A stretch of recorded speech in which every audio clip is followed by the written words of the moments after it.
The ratio of the number of fish in pond A to the number of fish in pond B was 5:4. After 49 fishes were transferred from pond A to pond B, the ratio became 1:5. Find the number of fishes in pond A in the end. Now, this is an example of an internal transfer question whereby the fish is just going from A to B. Internally, the total did not change. So that's why we call it a total unchanged question based on the internal transfer rule. Okay, so for pond A is to pond B, this will be 5:4. This will be the before case. And in the after case, the ratio became 1:5. And the total must remain the same. Over here is 9. 5 plus 4 is 9.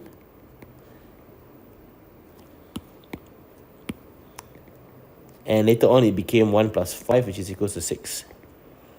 So we need to ensure that the total is made the same. So 9 and 6, lowest common multiple is 18. So we can times by 2 throughout here.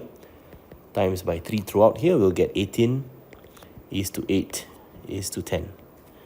Alright, and then down here, it will be 18. 5 times 3 is 15. 1 times 3 is just a 3. So as we can see, for pond A, it went from 10 to 3, reduced by 7 units.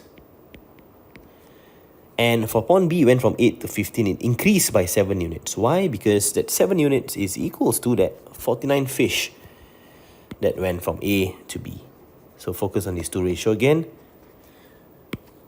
10 units minus 3 units, that's 7 units. And 7 units will be equivalent to 49 fish. We can find the value of 1 unit. 49 divided by 7, that will be 7 fish for 1 unit. How many fish is there in pond A? In the end, that will be 3 units only. So we find the value of 3 units and we solve this question. 21 is the answer for this particular question.